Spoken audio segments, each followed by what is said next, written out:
Allez, bienvenue. Aujourd'hui, on part pour un voyage absolument incroyable. Pas à l'autre bout du monde, non, mais à l'intérieur même de notre corps.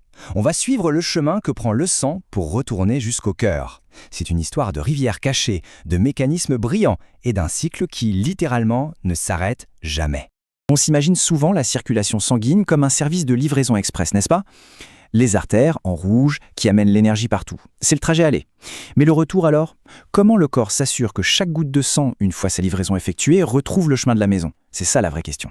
Et voilà la réponse, le système veineux, un réseau immense de vaisseaux qui parcourt absolument tout notre corps. Mais attention, contrairement aux artères où la pression est forte, ici le sang circule à basse pression, ce qui rend sa mission, remonter vers le cœur, souvent contre la gravité, encore plus spectaculaire. Ces rivières bleues, ce sont un peu les héros méconnus de notre circulation. Bon, on est prêt? C'est parti pour l'exploration. Et on commence par le haut du panier, si on peut dire, le cerveau. L'organe le plus précieux, le mieux protégé. Et comme on va le voir, sa façon de gérer le retour du sang est, tout à fait unique. Le truc avec le cerveau, c'est qu'il est dans une boîte qui ne peut pas s'étendre, notre crâne. Alors si une veine normale s'affaissait à cause d'un petit changement de pression, ce serait la catastrophe. Le flux sanguin doit rester constant quoi qu'il arrive. Pour ça, le corps a mis au point une solution d'ingénierie absolument géniale. Et c'est là que ça devient fascinant. Parce que, en fait, ce ne sont pas vraiment des veines comme on les imagine. Ce sont des canaux, des sortes de tunnels rigides qui sont directement intégrés dans l'enveloppe protectrice du cerveau, la dure-mère. Leurs parois ne peuvent pas s'affaisser. Jamais. Elles restent ouvertes en permanence, garantissant une voie de sortie pour le sang qui est toujours sécurisée. Ok, regardons ça de plus près. Sur cette vue de côté, on voit bien le grand sinus sagittal supérieur, qui longe le sommet du crâne. C'est un peu le collecteur principal. Et si on regarde par en dessous, on voit comment tous ces canaux convergent, comme des ruisseaux qui se jettent dans une rivière.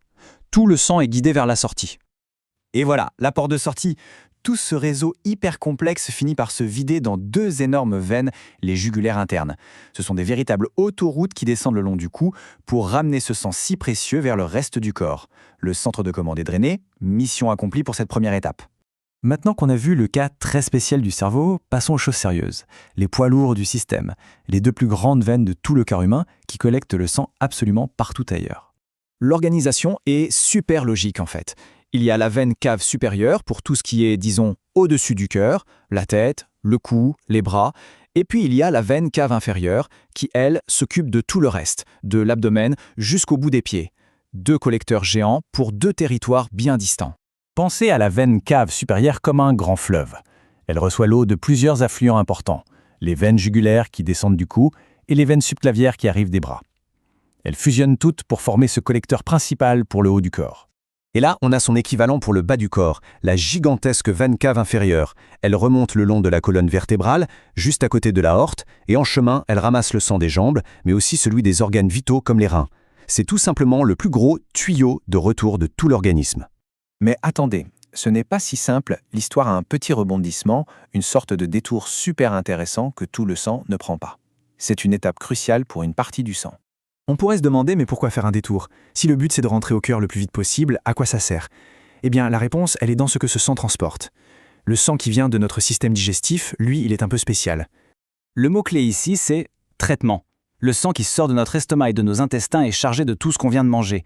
Les bons nutriments, oui, mais aussi potentiellement des toxines. Alors avant de balancer tout ça dans la circulation générale, le corps, très intelligemment, l'envoie d'abord au foie. Le foie, c'est notre station d'épuration personnelle, notre centre de contrôle qualité. Et l'acteur principal de ce détour, c'est la veine porte. Elle est vraiment unique en son genre. Elle collecte le sang des intestins et de l'estomac, mais au lieu d'aller vers la veine cave, elle va directement au foie. Et seulement après ce passage au contrôle technique, si on veut, le sang est enfin nettoyé, traité et peut rejoindre la veine cave inférieure. Et voilà, on arrive au bout du voyage. Tous nos flots de sang, ceux venus d'en haut, ceux venus d'en bas, et même ceux qui ont fait ce petit détour par le foie, tout le monde converge maintenant vers le même point d'arrivée. Et le voilà, le grand final. Les deux veines caves, la supérieure et l'inférieure, se déversent enfin dans le cœur, plus précisément dans l'atrium droit. Tout le sang désoxygéné, qui a travaillé si dur dans tout le corps, est maintenant de retour à la base, rassemblé au même endroit. Le grand voyage de retour est accompli. Enfin, fin du voyage, c'est vite dit. Parce qu'en biologie, rien ne se termine vraiment. Tout est un cycle. Ce sang, il ne va pas se reposer, non.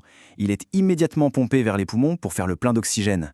Il reviendra au cœur tout frais, tout rouge, prêt à repartir dans les artères. Et c'est reparti pour un tour. Alors, si on devait résumer ce périple incroyable, on a vu le système de drainage unique et super ingénieux du cerveau, on a découvert les 2 autoroutes veineuses géantes qui drainent tout le corps, et enfin, ce détour malin par le foie, une véritable station de contrôle. Tout ça forme un réseau silencieux, mais qui est absolument la clé de notre survie. Chaque battement de cœur, chaque respiration, tout ça est le résultat de systèmes d'une complexité et d'une élégance folle. Ce grand voyage de retour du sang n'est qu'une de ces histoires. Et ça pousse vraiment à se demander, quelles autres merveilles silencieuses sont à l'œuvre à l'intérieur de nous, là, maintenant.